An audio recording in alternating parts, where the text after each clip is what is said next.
Albert Wesker. He's one of the most nefarious bad guys in the history of video games, but he didn't start out as the trench-coated, glowy-eyed supervillain we came to know him as.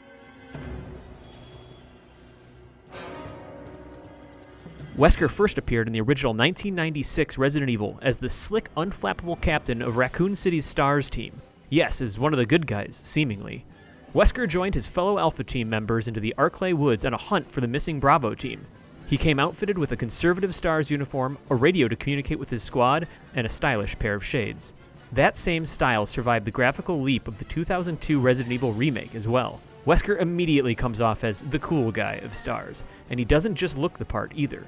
The well-coiffed leader was able to remain so cool and collected in the zombie-filled mansion thanks to the fact that he set up his team to be guinea pigs for testing the battle potential of biologically manufactured weapons. We actually get to see more of Wesker's duplicitous scheming in the prequel Resident Evil 0. Fans remember Wesker warning Jill not to open that door, but it's less likely he was concerned about her being mauled by a Cerberus and more likely he wanted to save her for battle with biological weapons like hunters or the intimidating Tyrant. Of course, when it came time for Wesker to unleash the Tyrant upon the surviving STARS, the beast quickly skewered him and flung his body across the lab, shades undisturbed, of course. That seemed to be the end of Wesker as Jill, Chris, and the rest of the gang escaped from the doomed mansion. But being the cool guy he is, Wesker had a contingency plan. In Resident Evil Code Veronica, Wesker drops in on Chris and Claire Redfield's undead ordeal spanning across Rockford Island and Umbrella's Antarctic base. Having abandoned his STARS disguise, Wesker reappears wearing inconspicuous black tactical gear, along with his signature sunglasses and what appear to be frosted tips. It was the 90s after all. More impactful than Wesker's wardrobe updates was the superhuman strength and agility he used to bully the Redfield siblings. Chris uncovered a clue to Wesker's mysterious powers when he punched the sunglasses off his smug face, revealing a set of golden feline-like eyes. See, Wesker injected himself with the experimental prototype virus back in the mansion to mitigate his demise at the hands of the Tyrant. As a bonus, he got some fantastic new abilities which players can actually test drive themselves in the empowering Wesker mode from 2016's Resident Evil 0 HD. Unfortunately, these viral endowments weren't enough to help him overcome Alexia Ashford's pyromaniacal powers or exact his revenge on Chris.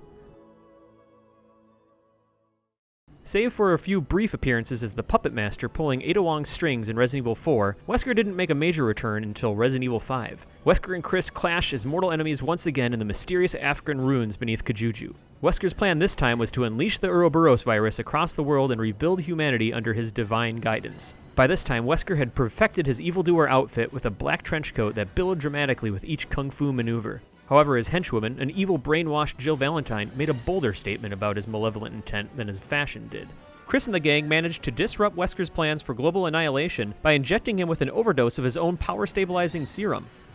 Fast forward to Chris facing off against a grotesquely mutated Wesker inside of a volcano. Albert Wesker, a man who once passed as a police captain, became a walking mass of undulating viral tentacles wielding the metallic debris of an Ouroboros warhead like a gnarly scythe.